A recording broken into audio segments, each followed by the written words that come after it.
All right, guys, we got a new section to the America Happens website called the Whistleblowers Forum, where you could go on there and anonymously or using your name post anything that you want and contact other whistleblowers to talk about what's really going on out there. All right, so welcome to the latest episode of Blood Money. Today we have a very special guest, Patrick Byrne. How you doing, sir? Vem, good to see you out and a free man. Right on. Yeah. Good to have you on the Blood Money podcast, man. So, let's start, dive right into it. Enemy Within kind of really blew me away because you're we've been hanging out, for the last few years, but I didn't know you had this insane, almost James Bond, Bourne ultimatum type of past. I mean, do you want to just dive right into it and tell us a little bit about the movie? Well, where do you want to start? You've seen the movie. Yes. I can tell you, General Flynn spent most of this year making that movie. He called me the day after the Durham report was delivered, and which was a cover up. And he called me at 7:01 a.m., which he does when his wife Lori is telling him you can't call until 7. So he called at 7:01, and he said, "Patrick, our republic's hanging by a thread. It may already be lost, but if it isn't, we're going to get your story out there. And this information war we're in, this is our one and only hypersonic missile. We got to get this out there." So that turned into some magazine interview, which turned into a book, which he made into this movie this year. Wow. I mean, and essentially, it seems like the government finds people like you that they could utilize for their own benefit. I mean, what do you think? What are the talents that they saw in you where you were targeted for this kind of role? Well, let me be clear. I've never been a spy. I've never worked for the CIA, but I've worked for lots of other parts of government. It started when I was 20. I was a college student in China. And as the movie explains, something odd happened. And a foreigner came up to me and we became friends. And he ended up, after a few meetings, asking me to get a letter to Uncle Sam, which I did. One thing led to another. So in the background of my life, and I thought this was going to die with me. I've lived all these 40 years with no one was to know anything. And I maintained a very high level, the highest level security clearance. So my involvement was basically on matters of peace. They understood that was the thing that they could and I don't mean to overstate it. It's kind of thing that every couple of years, someone might tap me on the shoulder and ask me to do something. And it generally had to do with matters of peace. A lot of it was academic. It was, we hear you've been talking about such and such publicly, would like you to come to such and such a facility 1 month from now, present a PowerPoint with your thoughts, answer questions, and then we'll escort you out. Sometimes it had to do with international travel and always with peace. It also had to do with fighting crime on Wall Street. That's when I started working for the FBI. But most of the things really were from the National Security Council. After 9/11. And then in 2010 or so, Obama sort of appointed me a national, it was called a national intelligence asset, of which I understood there's only a handful. And it was for real ace in the hole situations I was described, I was told.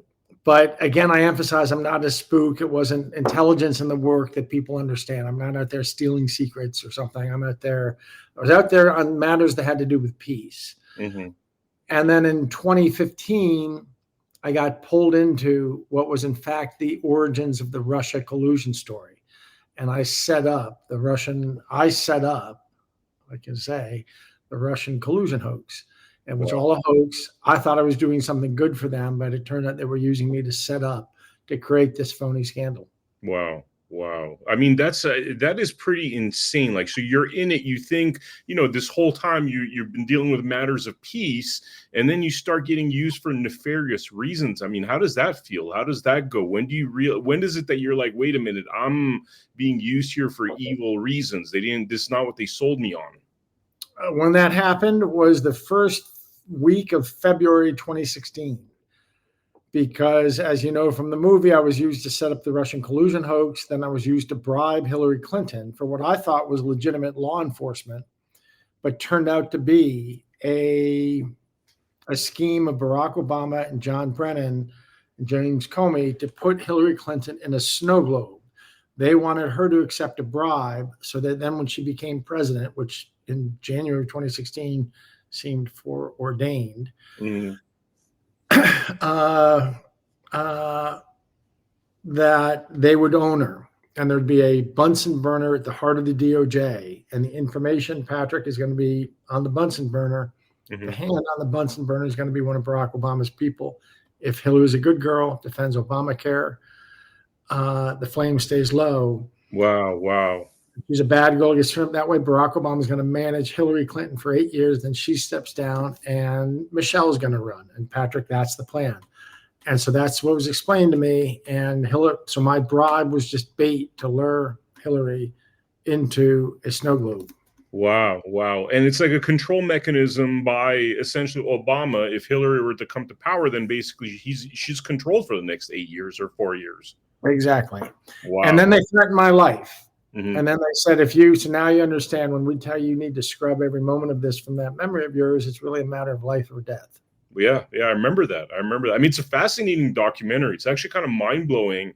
And what I found myself is the whole time I'm trying to categorize you. I'm trying to be like, okay, what would your title be in this situation? You know what I mean? It's like, is he like a James Bond type? That's why, I guess a little bit of confusion in terms of, is this spy type stuff? But it seems very different than that, I guess. No, most of it has been overseas. I think there's one or two. The book that it's based on is called Danger Close, and I give a couple examples in the book.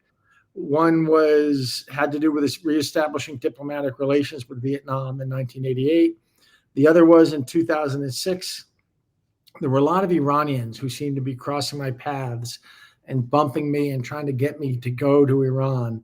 And I was eventually instructed, the next time one of them does that, accept this invitation and go into Iran and see how far up into Iranian society you can schmooze. And so next time, I happen to be in Qatar right now. I'm about 40 miles from looking across the water at Iran. But in 2006, I was asked to do that. And so next time I was in the Middle East, some Iranians found a reason to meet me and asked me to go. And I went into Iran, and I came out a week later, 10 days later, I guess, best friends forever with Qasem Soleimani and the Quds Forces. The Quds Forces were my boys. And when I came back and reported this, of course, people's heads exploded and said, Qasem Soleimani is the number one on our terrorist list. He's the number one. Wow. I said, Dallas, you told me to go to Iran and see how far into society I could schmooze. So I went to Iran and I saw how far into society I could schmooze. What are you getting at me for? You told me. There's been a number of situations like that where they give me an instruction, and then I went and did something, and when I came back, their heads would explode. And I'd say, look, you're the guys who told me to do this. So I did that. You would exceed expectations in many ways. They say, yeah, but we didn't mean to become friends with the number one terrorist in the world. We didn't mean that. I said, well, you didn't say that. You just said, go see how high into society you can go. Wow. I mean, it seems like, I guess, like your people skills, your ability to befriend people. I mean, world-class level, Olympic level skills there, I would say, right? As I say in my book, I think that I come across as mentally handicapped. There's a funny movie called Jeremiah Johnson, mm-hmm. where there's an old woman whose kids are butchered, and Robert Redford saves her and sets her. And as he's leaving, he says, "Old woman, the engines will leave you alone now, woman, because you are touched." I think for some reason I've been used, and the book gives you a few more examples. But for example, the ISIS media team, the people who do the pilots burned alive in cages, mm-hmm. they have a selfie taken on Christmas Day in a slum, Christmas Day 2012 in a slum in the south of Giza, Egypt. Mm-hmm. And it's 4 guys from the ISIS media team with this tall American guy in a jean jacket. And that was me. Oh, wow. So they've always kind of thought it was funny I could move in and out of these circles. But wow. I mean, what do you attribute that to? I think I come across as mentally touched. I don't know. You'll have to tell me. I don't know. I would say, like, from my estimation, I found you always to be really approachable and like just easy going and stuff. That's what I would say. I mean, that's my assessment, I would think so. I think my mom brought me up with manners. I'm respectful to people. Uh, I don't know. They've always been treated me. It's funny. I've been with some of the craziest people on earth, and everyone's always treated me with great, just an honorable way, I would say. Even though that we knew we were each other's enemies, I never run down the USA. I'm never one of those kind of guys. Mm-hmm. But they always understood that what they were dealing with. But they always just sort of treat me honorably, even really bad guys. Yeah. I mean, for people that don't understand the life you've lived, the worlds you've seen, is there a fictional character, an iconic fictional character? You're like, you know what? It's mostly like, it's kind of like, that's kind of what I was doing. Is there anybody that comes to mind? It could be Voltaire's Candide. It could be Candide. Why? Well, he just sort of moved around the world. This character, it moves around the world and just sort of had all these adventures, and everybody, I don't know. It could be Voltaire's Candide. Wow. I don't know how to.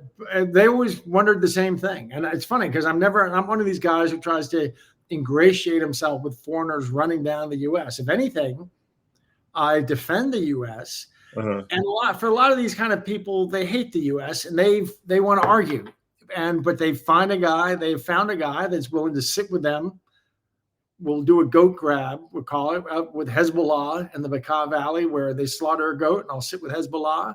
And I once had a picnic with some guy. They didn't tell me his name, but we talked politics in a very respectful way, ate goat together, lamb actually, this and that. And when I left, the people walked me away, say, "You just shook the hand of the man who skinned William Buckley, your CIA station chief." There was a CIA station chief. Wow. And that was the man who skinned him. Wow. So, but, you go where you're told to go. Well, what I eventually realized, I've never said this, but I eventually realized that in 2017, 2018, I think they were trying to get me killed. And I think they were trying to get me killed because the assignments got really dangerous. In fact, in the movie... Oh, the government was trying to have you killed? Like they were trying to send you off on difficult assignments to make sure you got offed? I believe that may be the case because I knew too many secrets. And that's why you see in the movie, there's some pictures of me in a government facility in Venezuela in 2018. And I started realizing that that I think someone up there might want to be getting me killed because I knew too many secrets. Wow. And a lot of those secrets are in this movie. I know a lot more secrets, which is why I'm kind of one of the reasons I'm laying low in Qatar right now. You also have a bounty on your head, I've heard, from like Venezuela, 25 million. Is that like true? Yeah, I was in West Africa a few months ago. Wow. Someone tried to kidnap me. And the police, they did not know that I was actually in league with the secret police working on something for them in Ghana. Wow. And that we were cooperating on something together. And they told me that under questioning, they were discovering, Patrick, these thugs in Ghana, there's a bounty out on you. And all the different criminal networks in Ghana are under orders to try to kidnap you, not kill you, but kidnap you, and you're going to be taken to a third country.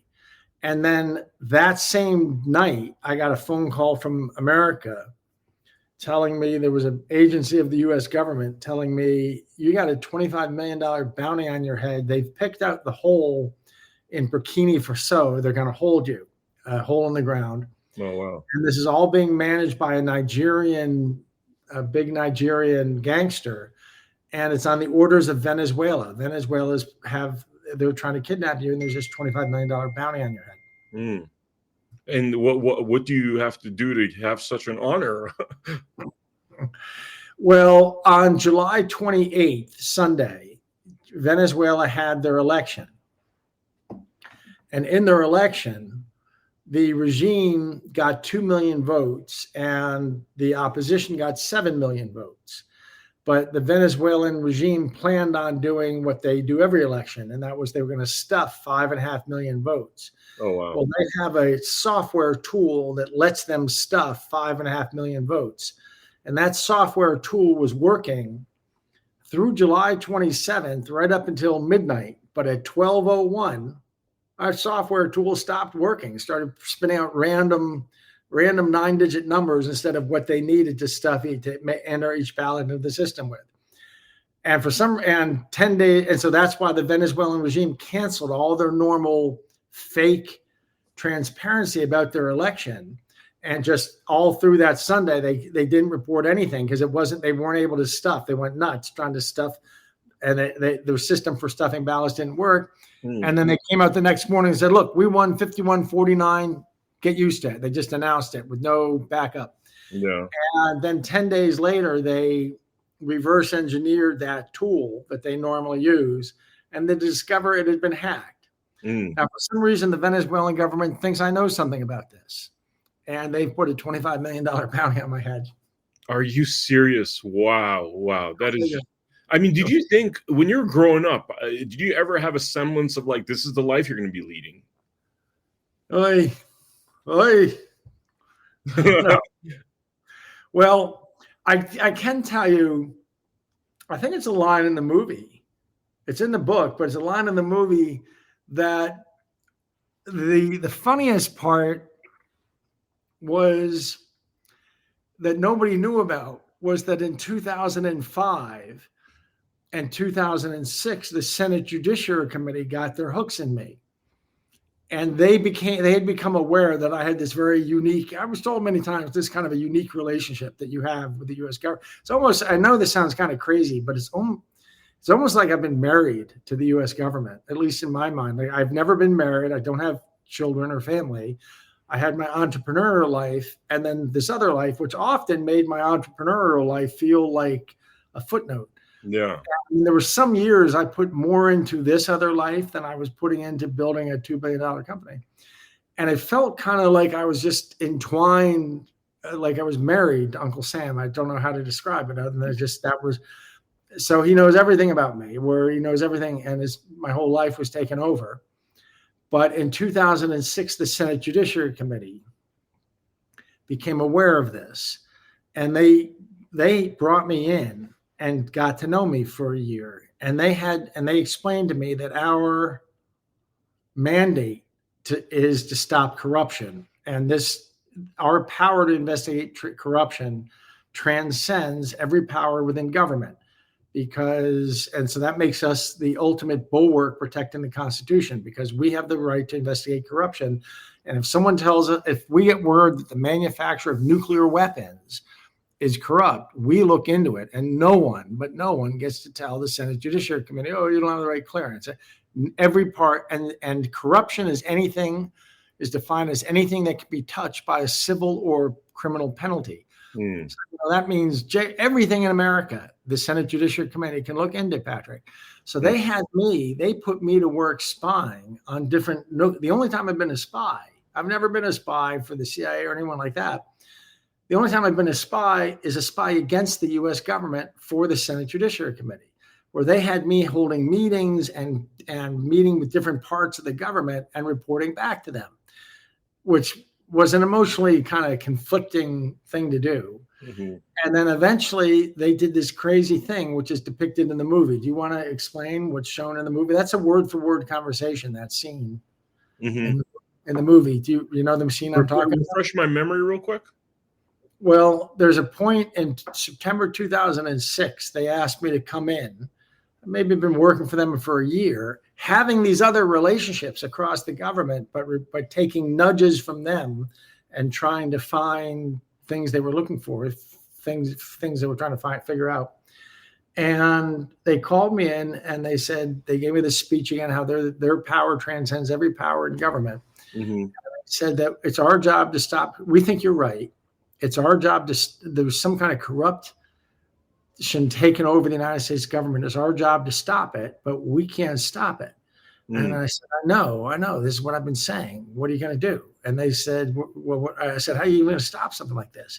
And because they said, look, it's everywhere. And it's like, it's a foreign nation some days, but maybe it's not. We don't know. And I finally interrupted the chairman of the Senate Judiciary Committee. And I said, I know, this is what I've been saying. How do you stop something like this? And the guy said, we're going to stop it because we have you and you're going to stop it. Oh, wow. Yeah, I remember that. Yeah, wow. Yeah. And he pulls out a letter, and there were 7 senators from both parties around the table.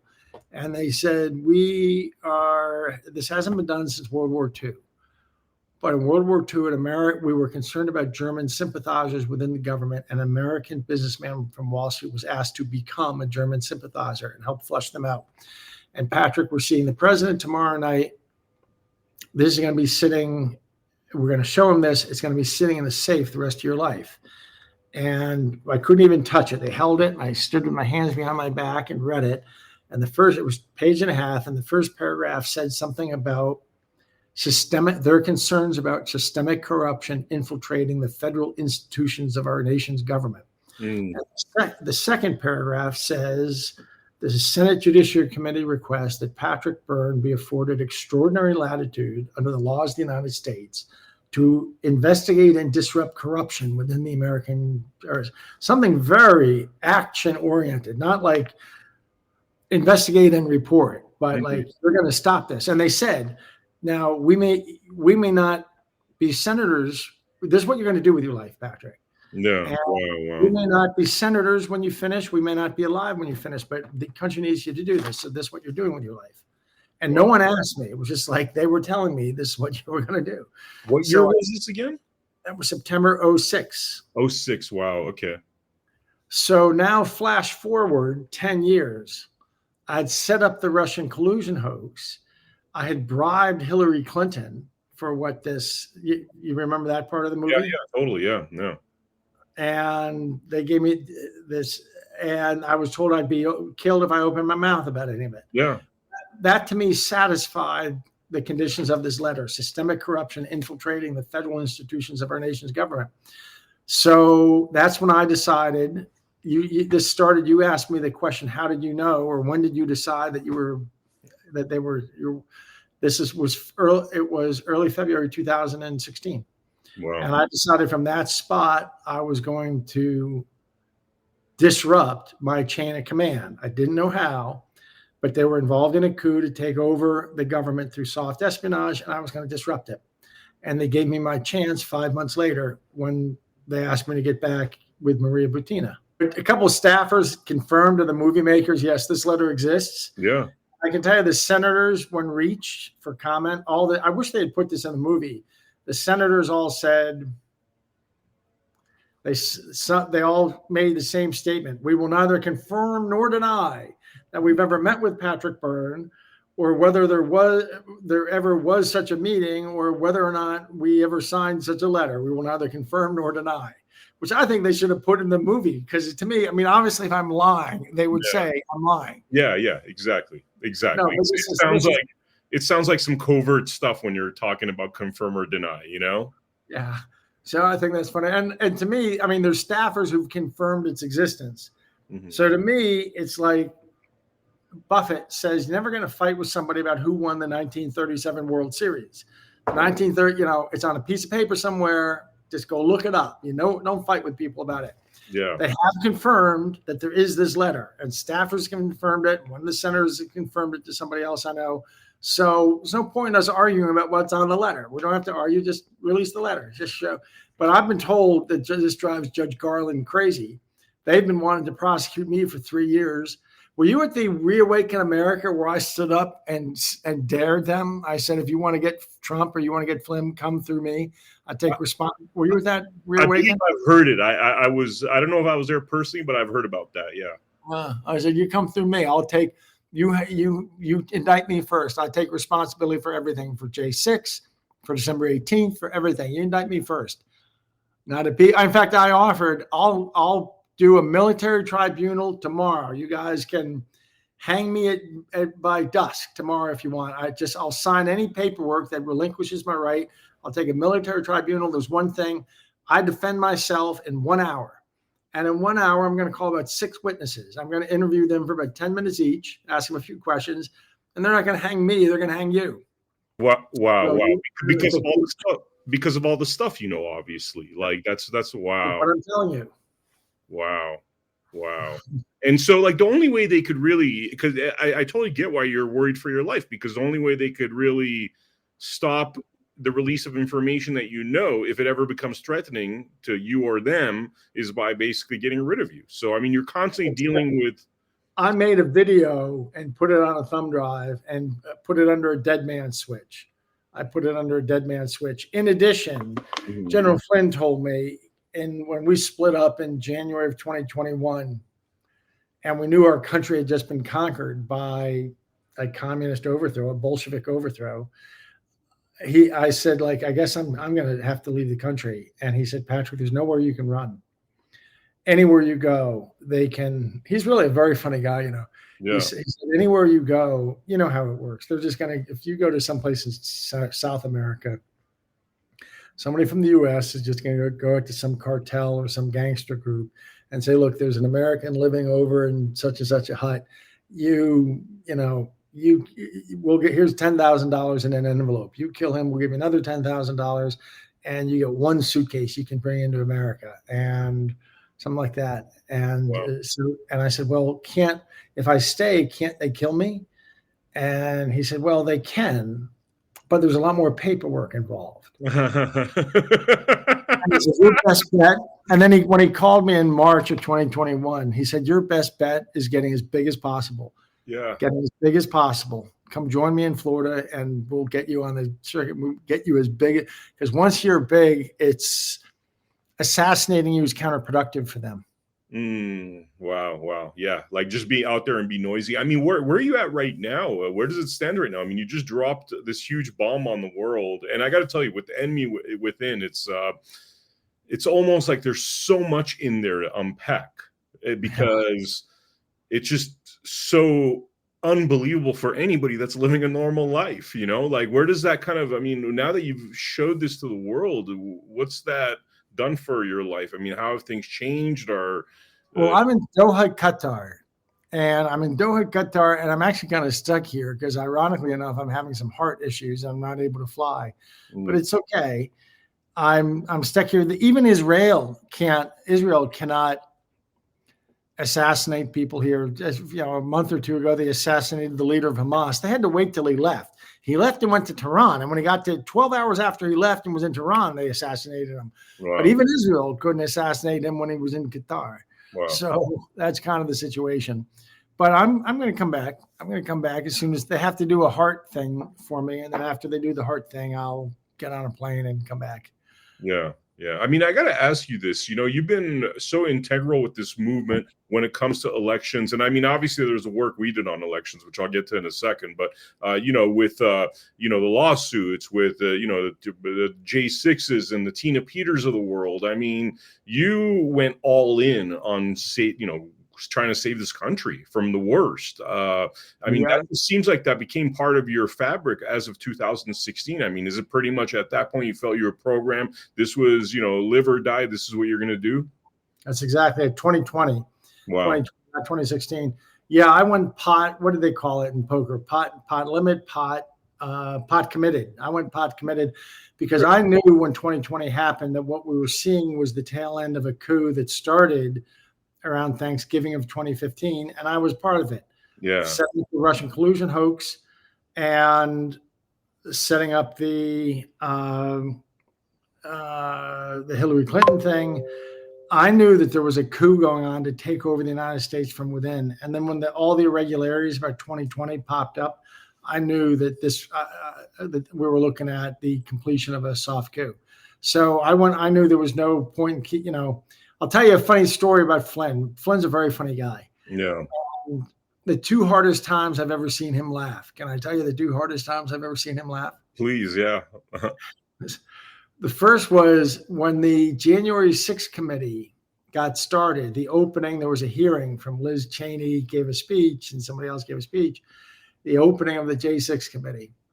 And they said, and she said, and on the night of December 18th, 2020, the Oval Office was penetrated by General Michael Flynn, Sidney Powell, and someone else.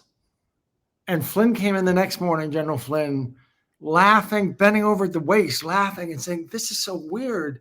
Why can't they mention your name? They're afraid to mention their name, aren't they? I said, yeah, I'm kryptonite.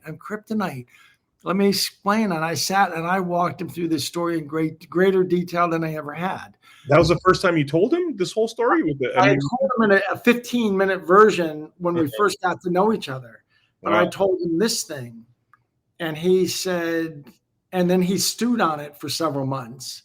And then he said, that's when he said, we're going to get this out. But you want me to tell you the other funny, hilarious time I had him bent over double laughing? I would love to hear. Yeah. It's a little bit yellow. I hope your viewers are old enough to take it. Okay. He said, is this like a Christian podcast? No. I mean, we're Christian. I mean, we are believers in Christ, but we do drop F-bombs and that sort of thing. So feel free, you know?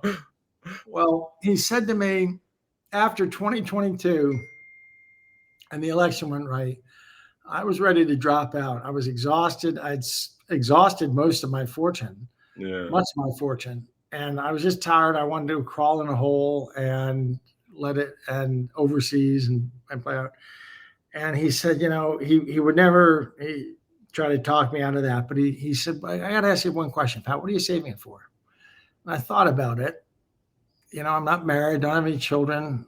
You know, I finally said, well, sir, I guess what every .com CEO who you work 20 years, 100-hour weeks, what you're thinking of the whole time is someday I'm going to be on some 300-foot, like Russian oligarch style trawler, helicopter, and I'm going to be wherever the snow's good, off Chile, off Greenland, off Aleutian Islands. I'm going to be helicopter skiing all day, and I'll be coming down at night. It's going to be wall to wall, hot and cold, running blondes and brunettes and anything you can think of to take care of any of my needs.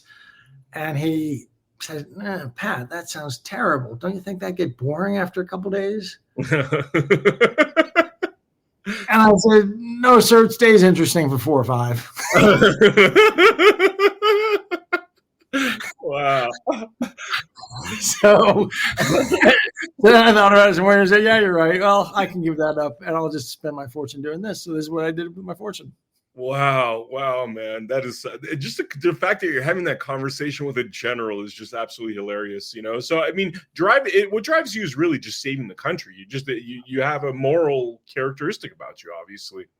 Well, you know, when I was sick with cancer, which the movie also discusses, I did a PhD at Stanford, and it started off actually in computation theory and mathematical logic, which was my love. But I ran into what I can only describe as early woke. And early woke, and it bothered me so much. What year was that, by the way, again? 86 to 90. Oh, wow. Okay. So you saw wokeism creeping in back then, huh? Yeah, and 86 really to 90, 91 or 94 is when I finished my PhD. But it was 9 quarters over 9 years. And I mean, I did a bunch of other things, but 9 quarters spaced over 9 years. I did other things. I had cancer 3 times. I went to England a couple years later. Anyway, I went to Wall Street. So I was really bothered by early woke. And I also, having lived in communist China, I guess I would say I put 2 and 2 together really quickly. When I saw what was happening in 2020, this was a coup to take down the United States. The American Republic would be no more. And I think people have no idea. Well, we're not out of it yet, but we dodged a bullet. If Trump becomes president, we dodged a bullet. I'm not sure he's going to be president yet because they have all kinds of tricks up their sleeves. Yeah. But fortunately, they seem to be in disarray. But we almost lost the American Republic, and we're going to have one more chance and to save it in 4 years. So, I switched my field of study to basically what's the intellectual history of the U.S. Constitution. And I found in woke people, I think they're ignoramuses. They're absolute ignoramuses. They have no idea why our Constitution is structured as it is and why the principles are. You know, they just learn this shit you can learn in 5 minutes. Oh, it was a bunch of slave owners, NPCs. They don't know anything. And the true history of all these ideas, we've been in a 2,500-year battle against slavery, one form or another of slavery. There were 10,000 generations of human slavery, and then Abraham went forth. And these ideas developed. And I know the whole history from Jerusalem, Athens, Rome, the UK, the Netherlands, and then it all reaches its apotheosis in the U.S. Constitution. Mm-hmm. So to me, that's my religion. That's my religion. And I can understand the people who say that uniquely Christianity is woven through this Judeo-Christianity, or especially Christianity I see now, is woven through that tradition. It could have emerged without it. It could have emerged conceivably in a Buddhist environment, but Christianity is woven, through this, and natural philosophy and such, natural rights theory and things that really come out of the Catholic tradition originally, but then Protestantism brought its own thing. So that was so to me, this is like in fact, there's a wonderful book by a UCLA historian called The 2,500-Year Battle. And it's about the struggle between worldviews, the worldview of slavery and the worldview of liberty. And the ancient Greeks, when they first encountered those to the east, be they Herodotus, when they first encountered the Persians and even the Hebrews, but the Persians in particular, they said, but really everyone to the east had this mentality that our leaders are not humans like us. They're something else entirely. And to the Greeks had their kings, but they understood the king was just the best fighter, the strongest man. They didn't see them as a super species. And it's been really this contest between these worldviews, is the king, and it's a 2,500-year battle. And I have to say, we almost lost it in the last 4 years. So to me, it was kind of small potatoes to say, I'm going to go pot limit or pot committed on this. It's a 2,500-year battle. It seemed like the least I could do. Wow. I mean, those years, I gave up those years on a Russian trawler with all the hot and cold running. Yeah. So crazy, man. It's just so crazy the way life works out. It's just listening to that story. It's very fascinating. I mean, what do you think, in terms of the title Enemy Within, how do you describe it? What's the personal meaning in it for you? Well, General Flynn came up with that title, and it's kind of not a pun, but I'm the enemy within, in the sense of the DHS. Literally in 2022, August, I got word from police officers and sheriffs who were sending people for DHS training that when people in DHS, trainees, were being asked, who do you fear more, Russia or China? They were being told, and the higher ups from DHS were insisting that the trainers tell people, we fear Russia, we fear China, but above all, we're afraid of this guy. Our number one enemy is a domestic enemy named Patrick Byrne, and this movement he has going. Wow. They literally named me as the greatest threat to the United States. So that's why my book is called Danger Close, Domestic Extremist Threat Number One Comes Clean. And that's what the movie was based on. But I'm literally the domestic extremist threat number one, according to the DHS. I can recite the Constitution backwards. I mean, I'm the guy who can tell.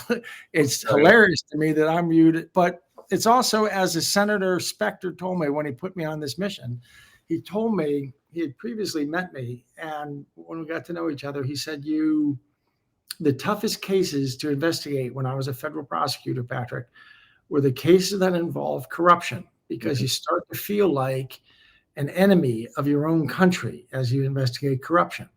And how ironic that 16 years after he said those words to me, I was DHS domestic extremist threat number one. I'm enemy number one. Wow. So it's almost like they were the enemy within, and I'm talking about what they're trying to do with the Russia collusion hoax. They tried to make you the enemy within, but then you decided you're going to flip it on them, basically. That would be in a nutshell. They thought I was one of them. Yeah. I was one of them. And so, but they're the enemy within. I mean, the double entendre of the movie is I'm allegedly the enemy within, but if you really want to know who the enemy within is, it's the people I worked for. Yeah. And I took them into the whole rape and murder thing. Wow. And to prove it, I did the rape and murder thing in the movie.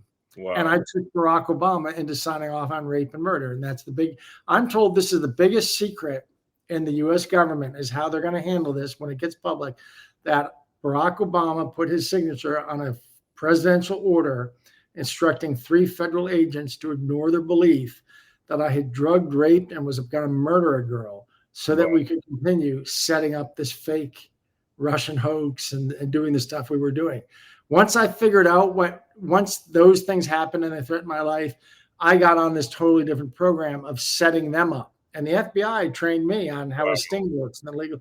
And so that's the climax of the movie that I've just given away. But I self-reported that I had drugged Maria Butina so I could question her. Wow. Comey and Brennan accepted that. So when they accepted it, I self-reported that. Well, when she was inebriated and spaced out and everything, I not only questioned her, I had sex with her. That's right. Comey and Brennan did nothing about it. So then I reported, I waited a couple of weeks and I offered to murder Maria. And the agents, God bless them, who were fine, honest men, they literally jumped in my face. One guy, I heard a weapon click out. Wow. And they said, let's be perfectly clear, Byrne. We don't care what order comes down from D.C. If you harm Maria's head, we're going to kill you ourselves. But that went to Comey and Brennan and Obama, and they signed off so we could continue. So I set up a sting on my own chain of command. Wow. Do you think, part of your gifts in all of this is that you're unassumingly brilliant, is probably the way I would say it. Like extremely, it's almost like, I've known a lot of individuals that have been in, powerful positions and business leaders and all that, but you're probably one of the more approachable ones. But if I could also say, you also are just quietly brilliant in a way of like, it's very fascinating the way your mind works. I got to tell you, just hearing all of this, Well, it's funny. The senators said to me when they recruited me, they said, both Hatch and Specter said to me that your reputation, when they knew about my work with different agencies of the government, the National Security Council, and they said, your reputation, Patrick, is that you're a man who does extreme things to accomplish whatever he's supposed to accomplish. Wow. And so that's funny because 10 years later, when all this stuff played out, I then went into the Senate Judiciary Committee and reported it. And of course, they lost their marbles. The staffers, it was 3 generations of staffers later than the ones I had known. Mm-hmm. And first they said, well, there's no such thing as a letter as you're describing. I said, yeah, there is. Go check your 2006 files. Wow. They came back and they said, there's a letter in there and it says exactly what you say it says. We've never seen anything like this. But don't you think you took this a little far? And I said, no, they told me that doesn't the letter say I get extraordinary latitude under the laws of the United States? And they said, yeah, but you set up the directors of the CIA and FBI and the president in a rape and murder sting all on your own. Don't you think that's like pretty extreme? I said, well, you can check. Hatch and Specter told me that I was known for doing extreme things to accomplish whatever I'm supposed to accomplish. Wow. It's a little bit like they tell you to go to Iran and smooth up in society. You go to Iran, you come back friends with Hassan Soleimani, and they lose their shit. And it's like, wait a second, you told me that I... You almost, it's like you did your job too good. Like they weren't expecting such a thorough... It's funny because they would say, well, do you have any how many rules you broke, how many laws you broke? But when they made the request, they would always say, like, look, we have to do this thing, but we can't do it because of the handicap of the law. But if you'll do it, we'll look the other way. So then they go do it, and they come back, and they're like, what? You broke so many laws. Are you kidding me? Oh, my God, Byrne, you out of your mind? So... Wow. So fascinating, Patrick. So fascinating. One last question I had, and then, the mic's yours if there's any, websites or whatever you want to put out there. You're actually really helpful when I went through some crazy stuff with this third assassin thing. And on the October 18th, you actually sent out a article and the tweet to, talk about how you felt that the whole thing was nonsense. Do you want to talk about that at all? Sure. It's, that you got, I knew that there was, when I heard that you were picked up as an assassin against Trump, I knew it was Looney Tunes for 2 reasons. One, I know where your heart lies. And 2, I knew that you're not an assassin. I wanted to know what the details were, but I knew immediately something was wrong about all this. You're not going to go kill somebody. actually one of the most thoughtful people in our movement. And it's always been a pleasure to run into you, every Reawaken America and others that we did. So I knew that the official story had to have nonsense. Now, when I heard that you had driven to a parking lot with some weapons in your car that the president was going to be at, I thought, well, that's kind of maybe not the best judgment. But I understand you got caught because you told the police as you came in. Look, you did the honest thing and said, just so you know, there's some weapons in my car, and that set off. Is that about right? Yeah, totally. Yeah, I actually even recorded it, crazy enough, because I don't know, it's like this journalistic instinct I get. I was just like, I feel like I need to record this before I even drove up, and luckily so, because that kind of showed that, I wasn't there doing anything bad. I've learned that I've learned that even police, even law enforcement of good intent, if you give them a statement about something and they're taking notes, and then you look later at the notes they took, if it's 60% accurate to what you said, it's give them a gold star. And it's just the nature of things. They're not great. So when I'm in those situations, I write my own notes. I'll write my own statement and give it to them, but I never let law enforcement dictate to them, and they're taking notes, because what it gets written is kind of more what they want to hear rather than whatever you said. Yeah, totally. To be cautious. One last question that actually came to mind. You've put in so much time. I mean, like you said, this became your family. You sacrificed a lot. It was like your business and really saving this country. Obviously, very dramatic things have happened with this Trump being now president. We're talking about a pretty stellar group of people supporting him as well. Somebody like Kash Patel being the head of the FBI. I mean, where do you think this is all going? Do you think we're going to actually clear this up did you just do a cross, by the way? Yeah, like Kash. Somewhat facetiously, like, I love Kash. Oh, yeah. Yeah. And this is great if he gets the FBI. Yeah, I mean, anybody that says that, the minute, we're going to 24/7 disclosure, I mean, that's probably the hottest thing I've heard in my life. You know what I mean? So, I've known more than my share of FBI agents, and everyone I've known has been what I would call a red meat eater. They love the country. Yeah. A lot of them, starting around 2010, started raising questions about what was going on in headquarters, what was going on in their management. But the actual field agents are red meat eaters. They love our country. They're patriotic. Mm-hmm. And so I think that between them and Kash, it's not going to take long for the country for the FBI to get realigned. Have we saved the republic, or are we saving the republic? Are we looking at, and sorry, for the multiple layers of this question, but are we looking at temporary fix, or are we looking at we're setting the groundwork now for generations to come, to really fix this mess? I mean, a mess that some would argue we've been in for a sec, we've been in a few decades, I think it remains to be seen. Remember, we'll be celebrating our 250th anniversary during Trump's term. If he gets in, we'll be celebrating that. And if we do play our cards right, we'll buy ourselves another 250 years. But we have to understand what we experienced in the last 4 years was the fruition of 100-year plan. That this is a communist tyranny, which has been rebranded as progressivism, is all about, they detest us, they detest our Constitution, they have grand ambitions for what the country should be, and this pesky Constitution manacles them, and they don't really like it. Yeah. And they didn't hide it from us for 4 years. The mask, they didn't even bother feeling like they needed to, mask it anymore. Yeah. So I'm pray to God Trump understands this is not something we want. We'll be going through this again in 4 years unless he takes the right steps now. This has to be the end of the progressive movement. This is the end of the progressive movement.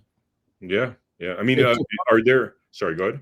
No, please go ahead. Are there tangible things you feel like need to be done? And by the way, I know we're running a little over, but just last question. Is there tangible things that you think he could do to ensure, because that's my big concern, right? Right now it feels like we're in this kind of better version of the America coming, but it not being a temporary fix. What do we have to do in order to make sure that this is actually generational, that we don't have to keep going through this nonsense, every election cycle? Fortunately, there's an agreement in place. We just have to go back to that contract. It's called the United States Constitution. Yeah. We have over the last 100 years drifted farther and farther, and we need to go back to it. Okay. Back to our Constitution. Okay. Yep. Awesome. And these judges, these terrible judges, I mean, they're jokesters, these progressive activist judges who think they're super senators. They think that they should be, all of that has to come to an end. And we can have truth and reconciliation with nobody getting hung, but the quid pro quo is all of that is over. The progressive movement crested and it's done. Yeah. The quid pro quo for nobody getting hung.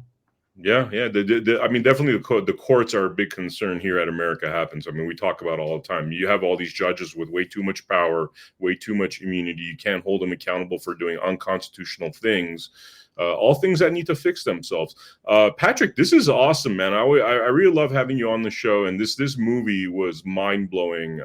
It's almost like there's so much in there. It's like you could probably make, if it was like a feature film, you could probably make like a 3-part piece out of this thing. It's on a different level, even on something like a Bourne type of story that I guess Robert Ludlum was the author to, so amazing work, and if there's anything you want to say in closing.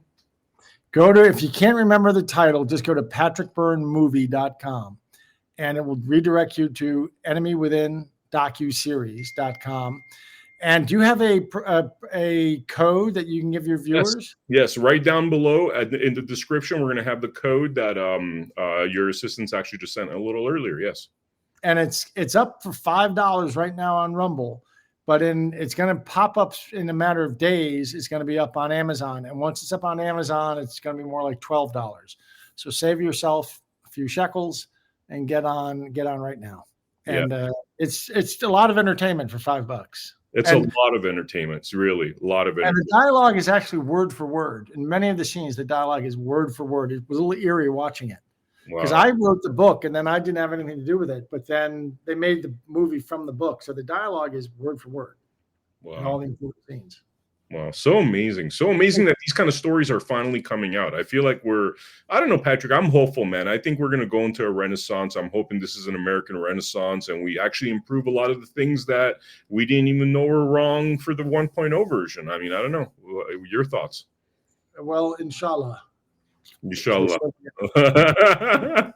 Awesome. Viewers, thank you so much for joining us for this Blood Money episode. Make sure you go to americahappens.com, check out all of our past episodes, and make sure you check out the link below for The Enemy Within, an amazing movie. It's going to blow your mind. I'm telling you, I haven't stopped thinking about this thing for the last week and a half. I was lucky enough to see a screener. And so thank you so much for joining us for this episode. I will see you all on the next episode of Blood Money.